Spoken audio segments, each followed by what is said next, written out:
Praise the Lord. Good morning. கர்த்தர் நல்லவர், அவர் கிருபை என்றும் உள்ளது. மத்தேயு 5:44.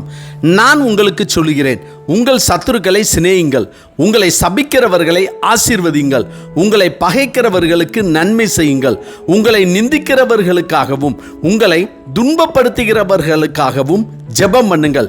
மத்தேயு 5:44.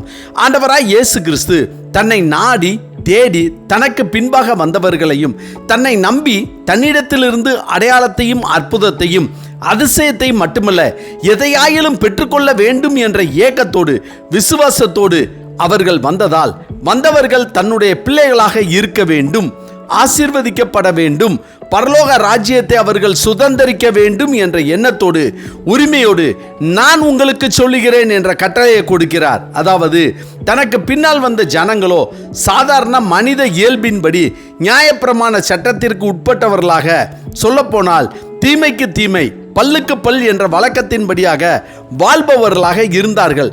தன்னை தேடி வந்த இவர்கள் இனி தீமைக்கு தீமை செய்யாமல் அன்பினால் சகலத்தையும் வெல்லக்கூடியவர்களாக, சகலத்தையும் பெற்றுக்கொள்ளக்கூடியவர்களாக, அன்பை போதிப்பவர்களாக, கர்த்தருடைய அன்பில் நிலைத்திருப்பவர்களாக வாழ வேண்டும் என்ற விருப்பத்துடன் ஆண்டவராய் இயேசு கிறிஸ்து சொன்ன இந்த வார்த்தைகளே அவரது மலை பிரசங்கத்தில் முக்கியமான வார்த்தையாகும். உரிமையோடு சொல்லப்பட்ட கட்டளையாகும். மேலும் மக்கள் மத்தியில் இருந்த தவறான மத போதனைகளை திருத்தவும் தேவனுடைய முழுமையான அன்பை வெளிப்படுத்தவும் இவ்வாறு கூறினார். இந்த வசனத்தில் 4 காரியங்கள் உள்ளன. பழிவாங்கும் எண்ணத்தை கைவிடும்படியாக சத்துருக்களை நேசிக்க வேண்டும். இரண்டாவதாக, நமக்கு கெடுதல் செய்ய நினைப்பவர்களுக்கு நன்மையான காரியங்களே அவர்களுடைய வாழ்க்கையில் நடக்கும்படியாக நம்மை சபிப்பவர்களை நாம் ஆசீர்வதிக்க வேண்டும். நம்மை வெறுப்பவர்களுக்கு உதவி செய்யும்படியாக நம்முடைய பகைவர்களுக்கும் நன்மை செய்ய வேண்டும்.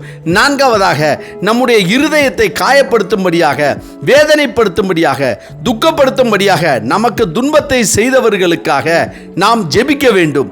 இந்த 4 காரியங்களையும் கர்த்தர் நமக்கு ஏன் சொன்னார் என்று விவரித்து பார்த்தால், அக்கால யூத மத தலைவர்கள் உன் அயலானை சிநேகித்து உன் சத்துருவை பகைப்பாயாக என்று பழைய ஏற்பாட்டு கட்டளையை தவறாக மாற்றி போதித்து வந்தனர். தங்களுக்கு பிடித்தவர்களை மட்டும் நேசிப்பது மனித இயல்பு. ஆனால் அந்த எல்லையை உடைத்து உண்மையான அன்பு என்பது எல்லோரையும் உள்ளடக்கியது என்பதை காட்டவே இயேசு இதை சொன்னார். நாம் நம் எதிரிகளை மன்னித்து நேசிக்கும் போதுதான் பாகுபாடற்ற பரலோக பிதாவின் குணாதிசயங்களை பிரதிபலிக்கும் உண்மையான அவருடைய பிள்ளைகளாக மாற முடியும் என்று இயேசு விளக்கினார். பழிக்கு பழி வாங்குவது வெறுப்பையும் வன்முறையையும் மட்டுமே வளர்க்கும். ஒரு தீமையை மற்றொரு தீமையால் அழிக்க முடியாது. அன்பினாலும் ஜெபத்தினாலும் மட்டுமே தீமையின் வேரை அழிக்க முடியும் என்பதை தம்முடைய பிள்ளைகளுக்கு மட்டுமல்ல இந்த உலகத்திற்கு உணர்த்தவே தீமையை நன்மையாய் வெல் என்ற இந்த உன்னத வழியை கற்பித்தார் இயேசு. இதயத்தில் இருக்கும் கசப்புணர்வு, கோபம் மற்றும் பழிவாங்கும் எண்ணங்களிலிருந்து விடுதலை கொடுத்து தம் பிள்ளைகளுக்கு மன்னிக்கும் சுபாவம் உள்ள இருதயம் இருக்க இயேசு இதை சொன்னார்.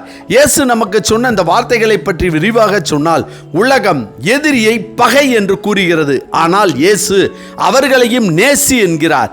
அன்பு என்பது வெறும் உணர்ச்சி அல்ல, அது ஒரு தீர்மானம். நம்மை காயப்படுத்தியவர்களுக்கும் நம் இருதயத்தில் அன்பான இடத்தை கொடுப்பதே இதன் பொருள்.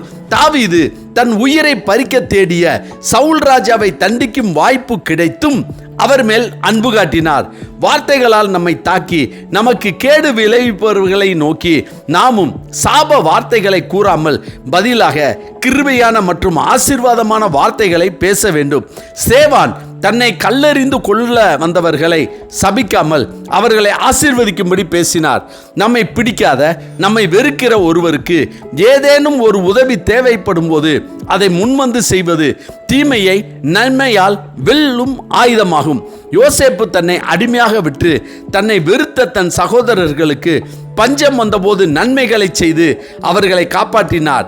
நம்மை துன்புறுத்துபவர்களுக்கு எதிராக போராடாமல் அவர்களுக்காக தேவனுடைய சமூகத்தில் முழங்கால் படியிட்டு ஜெபிக்க வேண்டும். ஜெபம் அவர்களின் மன மாற்றத்திற்காக மட்டுமல்ல, நம் இருதயத்தில் உள்ள கசப்புணர்வை மாற்றும் உன்னதமானது. சிலுவையில் தொங்கிய போது இயேசு கிறிஸ்து, பிதாவே இவர்களுக்கு மன்னியும், தாங்கள் செய்கிறது இன்னதென்று அறியாது இருக்கிறார்களே என்று தம்மை துன்புறுத்தியவர்களுக்காக ஜெபித்தார். கர்த்தருக்கு பிரியமானவர்களே, ஆண்டவராய் இயேசு கிறிஸ்து நான் உங்களுக்கு சொல்லுகிறேன் என்று சொன்ன இந்த வார்த்தைகளை நாம் கேட்டு அதன்படி நடக்கும்போது நாம் அவருடைய பிள்ளைகளாக ஆசீர்வதிக்கப்பட்டவர்களாக நம்முடைய வாழ்க்கையில் அனுதினமும் அற்புதத்தை அடையாளத்தை காணக்கூடிய பரலோக வாழ்வை பெற்று சுகமாய் வாழலாம். ஆமென். ஜெபிப்போமா. சர்வ வல்லமை உள்ள சேனைகளின் தேவனாகிய கர்த்தாவே, எங்கள் இருதயத்தில் உள்ள கோபம், கசப்பு, வேதனை, பழிவாங்கும் எண்ணம், சமாதானமற்ற இருதயம் ஆகியவற்றை மாற்றும்படியாய் எங்களுக்கும் தீமைக்கு நன்மை செய்யும் குணத்தையும் சகிப்புத்தன்மையையும் பிறருக்காக ஜெபிக்கின்ற இருதயத்தையும் சத்துருக்களையும் சிநேகித்து எங்கள் பகைவர்களுக்கும் துரோகிகளுக்கும் நன்மை செய்யக்கூடிய இருதயத்தை கொடுத்து உம்முடைய பிள்ளையாக வாழும் கிருபையை எங்கள் தேவனாகிய கர்த்தர் தாமே எங்களுக்கு தந்தரல வேண்டும் என ஜெபிக்கிறோம் நல்ல பிதாவே. ஆமேன் ஆமேன். கர்த்தர் நல்லவர், அவர் கிருபை இன்று முழுவதும் நம்மோடு கூட இருப்பதாக. ஆமேன்.